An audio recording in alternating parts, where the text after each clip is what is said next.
ಯಾವುದೇ ಕಾಂಪ್ರಮೈಸ್ ಇಲ್ಲದೆ republic Kannada 100% news ಕೊಡುತ್ತೆ. ಅದೇ ರೀತಿ ಓರಿಯೆಂಟ್ ಬೆಲ್ ಟೈಲ್ಸ್ ಕೂಡ 100ಕ್ಕೆ 100ರಷ್ಟು ಬಲಿಷ್ಠವಾಗಿದೆ. ನವ ಭಾರತಕ್ಕಾಗಿ ಹೊಸ ಆಯ್ಕೆ ಮುಖ್ಯ. ಈಗ ಮುಂದಿನ ಸುದ್ದಿನ ನೋಡೋಣ. ಧರ್ಮಸ್ಥಳ ಅಂದ್ರೆ ಥಟ್ಟಂತ ನೆನಪಾಗೋದು ನೇತ್ರಾವತಿ ಸ್ನಾನಘಟ್ಟ. ಅಲ್ಲಿ ಅಷ್ಟೊಂದು ಶವಗಳು, ಇವರು ಹೇಳಿದಾಗೆ 100 ಶವಗಳು ಎಲ್ಲ ಸಿಗೋಕೆ ಸಾಧ್ಯನಾ? ಅಸಲಿಗೆ ಆ ಮಾಸ್ಕ್ ಮ್ಯಾನ್ ಏನ್ ಮಾಡ್ತಿದ್ದ? ಸ್ನಾನಘಟ್ಟದ ಕಾರ್ಮಿಕರು ಏನ್ ಹೇಳ್ತಾರೆ ಈ ಪ್ರಕರಣದ ಬಗ್ಗೆ? ಡೀಟೇಲ್ಸ್ ಇಲ್ಲಿದೆ.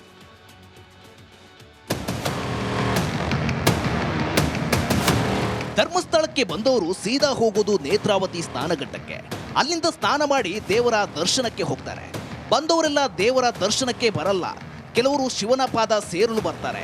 ಇದನ್ನ ನಾವು ಹೇಳ್ತಿಲ್ಲ, ಧರ್ಮಸ್ಥಳದ ಸ್ವಚ್ಛತಾ ಸಿಬ್ಬಂದಿಯೇ ಹೇಳ್ತಿದ್ದಾರೆ.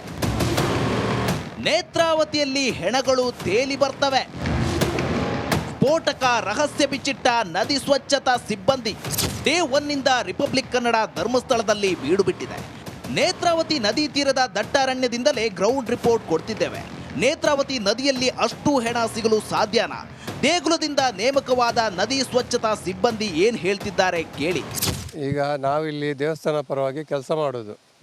ಅಂದರೆ ಇಲ್ಲಿ ಕಸ ಕಡ್ಡಿ, ತೆಂಗಿನಕಾಯಿ ಮತ್ತು ಬಟ್ಟೆಗಳು ಬಿಸಾಕ್ತಾರೆ. ಜನಗಳಿಗೆ ಬೇಡದ ವಸ್ತುನ ಇಲ್ಲೇ ಬಿಸಾಕೋದು ಹೆಚ್ಚಾಗಿ. ಅದಕ್ಕೆ ಕ್ಲೀನಾಗಿ ಇರಲಿ ಅಂತೇಳಿ ದೇವಸ್ಥಾನದಿಂದ ನಮಗೆ ಆ ಕಾರ್ಯವನ್ನು ನಮಗೆ ಕೊಟ್ಟಿದ್ದಾರೆ. ನಾವು ವರ್ಷದಲ್ಲಿ ಇಡೀ ನಿಂತು ಕೆಲಸ ಮಾಡ್ತೇವೆ. ನಮ್ಮ ಜೊತೆಯಲ್ಲಿ ನಮ್ಮ ಕೆಲಸದವರೆಲ್ಲ ಇದ್ದಾರೆ. ಅವರ ಇಲ್ಲಿ ಮತ್ತು ಅಲ್ಲಿ ಸ್ನಾನಘಟ್ಟ ಅಂತ ಇದೆ ಮುಂದೆ, ಅಲ್ಲಿ ಕೆಲಸ ಮಾಡಲಿಕ್ಕೆ ಹುಡುಗರು ಇದ್ದಾರೆ. ಅಲ್ಲೂ ಕೆಲಸ ಮಾಡ್ತಾರೆ. ಅಲ್ಲೂ ಏನಾದರೂ ಕೆಲವರು ಜಾರಿ ಬಿದ್ದರೆ ಇಲ್ಲ ಸ್ನಾನ ಮಾಡುವಾಗ ಯಾರಿಗಾದರೂ ತೊಂದರೆ ಆಗ್ತದೆ. ಕೆಲವ್ರಿಗೆ ಗೊತ್ತಿರುತ್ತೆ ಇಲ್ಲಿ ಆಳ ಇದೆ, ಕೆಲವರಿಗೆ ಗೊತ್ತಿರೋದಿಲ್ಲ ಆಳ ಇದೆಯಾ ಇಲ್ಲ ಅಂತ. ಕೆಲವ್ರು ಗೊತ್ತಿಲ್ಲದೆ ಬೀಳ್ತಾರೆ, ಕೆಲವ್ರು ಗೊತ್ತಿದ್ದು ಬೀಳ್ತಾರೆ. ಗೊತ್ತಿದ್ದು ಬೀಳೋರನ್ನ ಏನಾದರೂ ಇದು ಮಾಡ್ತೇವೆ ನಾವು. ಗೊತ್ತಿಲ್ಲದೆ ಬೀಳೋರಿಗೆ ನಾವು ಅಲ್ಲೇ ಇದ್ದರೆ ರಕ್ಷಣೆ ಮಾಡ್ತೇವೆ. ನಾವು ರಕ್ಷಣೆ ಮಾಡಿದಂದರೆ ತುಂಬ ಜನ ಇರ್ಬೋದು, ಅದು ಒಬ್ಬರಿಬ್ರು ಅಂತ ಹೇಳಲಿಕ್ಕೆ ಆಗಲ್ಲ. ದೇವಸ್ಥಾನಕ್ಕೆ ಬರುವ ಭಕ್ತರು ಪುಣ್ಯ ಸ್ನಾನ ಮಾಡಿ ಬಟ್ಟೆ ಇನ್ನಿತರ ವಸ್ತುಗಳನ್ನು ಬಿಸಾಡಿ ಹೋಗ್ತಾರೆ. ಅಷ್ಟೇ ಅಲ್ಲ, ಕೆಲವರು ಧರ್ಮಸ್ಥಳಕ್ಕೆ ಮೋಕ್ಷಕ್ಕಾಗಿ ಬಂದು ನದಿಗೆ ಹಾರಿ ಪ್ರಾಣನೂ ಬಿಡ್ತಾರಂತೆ. ಅಲ್ಲಿ ಕಟ್ಟುವಾಗ ಒಂದು ಬೆಂಗಳೂರಿನವರೇ ಒಂದು ಪಾರ್ಟಿ ಅಲ್ಲಿ ಮೇಲ್ಗಡೆ ಸ್ನಾನಘಟ್ಟೆಯಲ್ಲಿ ಜಾರಿ ಬಿದ್ದವರು ಬಂದು ಇಲ್ಲಿ ಸಿಗಾಕೊಂಡಿದ್ರು. ಸಿಗಾಕೊಂಡು 3 ದಿನ ನಂತರ ಬಾಡಿ ಸಿಕ್ತು. ಆವಾಗ ಇದಕ್ಕಿಂತ ಜಾಸ್ತಿ ನೀರಿತ್ತು. ಇಷ್ಟೇ ನೀರಲ್ಲ, ಇದಕ್ಕಿಂತ ಜಾಸ್ತಿ ನೀರಿತ್ತು. ಆ ಟೈಮಲ್ಲಿ ಅಲ್ಲಿ ಬಿದ್ದರೆ ಬಂಬಲ್ಲಿ ಬಂದು ಬಾಡಿ ಸಿಗಾಕೊಂಡಿತ್ತು. ಅದನ್ನು ಎಳೆದು ಕೊಟ್ಟಿದ್ವಿ ನಾವು. ಅದು ಪೊಲೀಸು ಏನು ರಿಪೋರ್ಟ್ ತಗೋತಾರೆ ಅದೆಲ್ಲ ತಗೊಂಡು ಅದು ಬಾಡಿ ಎಲ್ಲ ಹೋಗಿದೆ. ಆ ಥರ ತುಂಬ ಆಗಿದೆ, 1-2 ಅಂತ ಅಲ್ಲ. ಇಲ್ಲಿ ಬಂದು ಸಾಯೋರು ಬೇಜನ ಇದ್ದಾರೆ. ಕೆಲವರು ಬೇಕು ಅಂತಲೇ ಇಲ್ಲಿ ಒಂದು ಪುಣ್ಯಕ್ಷೇತ್ರ ಅಂತ ಹೇಳ್ತಾರಲ್ಲ, ಹೇಳ್ಕೊಂಡು ಬರೋದು. ಕೆಲವರು ಸೂಸೈಡ್ ಅಂತೇಳಿ ಬರ್ತಾರೆ. ಅದು ಏನು ಜನಗಳ ಒಂದು ನಂಬಿಕೆನ ನಮಗೆ ಗೊತ್ತಿಲ್ಲ. ಕೆಲವರು ಇಲ್ಲಿ ಬಂದು ಪುಣ್ಯಕ್ಷೇತ್ರ ಅಂತೇಳಿ ಇಲ್ಲಿ ಸಾಯಲಿಕ್ಕೆ ಅಂತ ಬರೋರು ಇದ್ದಾರೆ. ಈ ರಾಘವ್ ಕುಟುಂಬ ಬರೋಬ್ಬರಿ 200 ವರ್ಷಗಳಿಂದ ಕೆಲಸ ಮಾಡಿಕೊಂಡು ಬರ್ತಿದ್ದಾರಂತೆ. 25 ವರ್ಷದಿಂದ ನದಿ ತೀರದಲ್ಲಿ ಬರುವ ಶವಗಳನ್ನು ತಂದು ಸಂಬಂಧಪಟ್ಟವರಿಗೆ ತಲುಪಿಸುವ ಕೆಲಸ ಮಾಡ್ತಿದೆ. ಆದರೆ ರಾಘವ್ ಪ್ರಕಾರ ಇಲ್ಲಿ ಮಾಸ್ಕ್ ಮ್ಯಾನ್ ಇರ್ಲಿಲ್ವಂತೆ, ಅವನು ಇಲ್ಲಿ ಅವನು ಅಲ್ವಂತೆ. ಭೀಮಾ ಅಂತ ಹೇಳ್ತಾರೆ. ಭೀಮಾ ಅಂದರೆ ಯಾರು ಅಂತ ನಮಗೆ ಗೊತ್ತುಂಟ.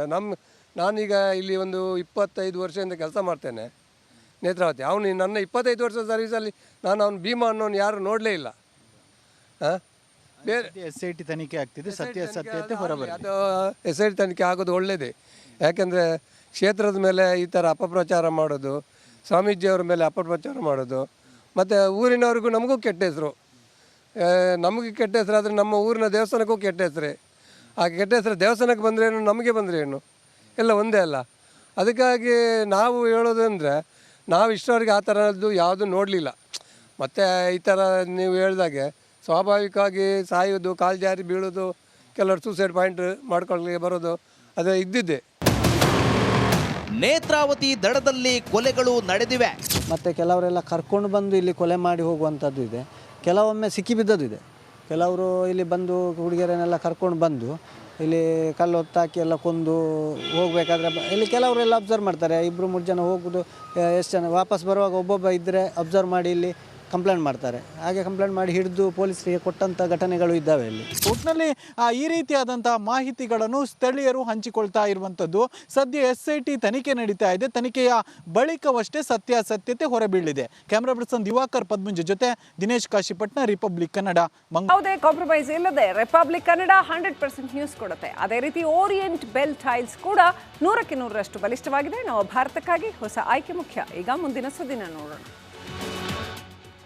ಧರ್ಮಸ್ಥಳ ಅಂದ್ರೆ ಥಟ್ಟಂತ ನೆನಪಾಗೋದು ನೇತ್ರಾವತಿ ಸ್ನಾನಘಟ್ಟ. ಅಲ್ಲಿ ಅಷ್ಟೊಂದು ಶವಗಳು, ಇವರು ಹೇಳಿದಾಗೆ 100 ಶವಗಳು ಎಲ್ಲ ಸಿಗೋಕೆ ಸಾಧ್ಯನಾ? ಅಸಲಿಗೆ ಆ ಮಾಸ್ಕ್ ಮ್ಯಾನ್ ಏನ್ ಮಾಡ್ತಿದ್ದ? ಸ್ನಾನಘಟ್ಟದ ಕಾರ್ಮಿಕರು ಏನ್ ಹೇಳ್ತಾರೆ ಈ ಪ್ರಕರಣದ ಬಗ್ಗೆ? ಡೀಟೇಲ್ಸ್ ಇಲ್ಲಿದೆ.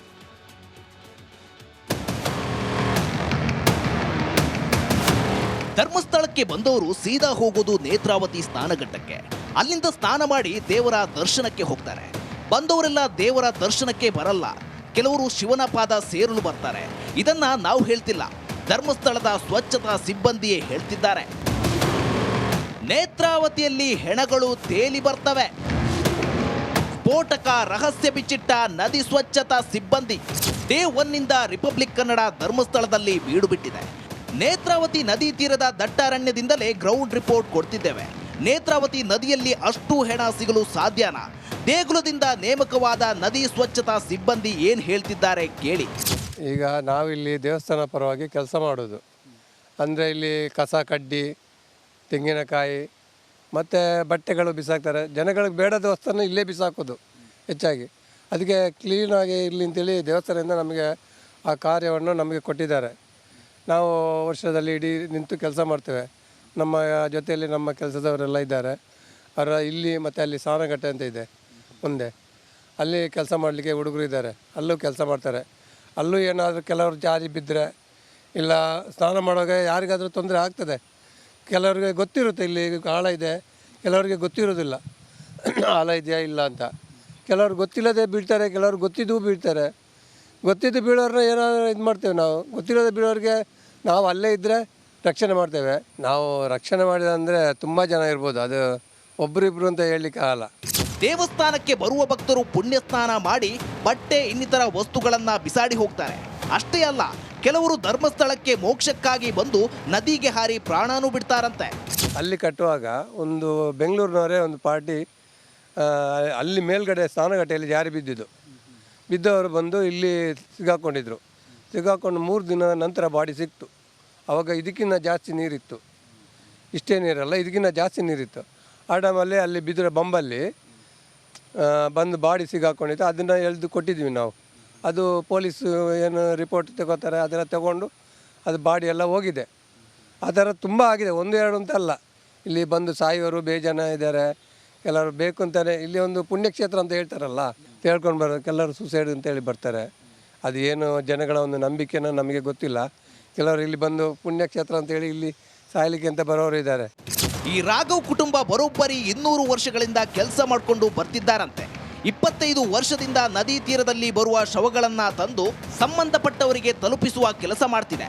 ಆದರೆ ರಾಘವ್ ಪ್ರಕಾರ ಇಲ್ಲಿ ಮಾಸ್ಕ್ ಮ್ಯಾನ್ ಇರ್ಲಿಲ್ವಂತೆ, ಅವನು ಇಲ್ಲಿ ಅವನು ಅಲ್ವಂತೆ. ಭೀಮಾ ಅಂತ ಹೇಳ್ತಾರೆ.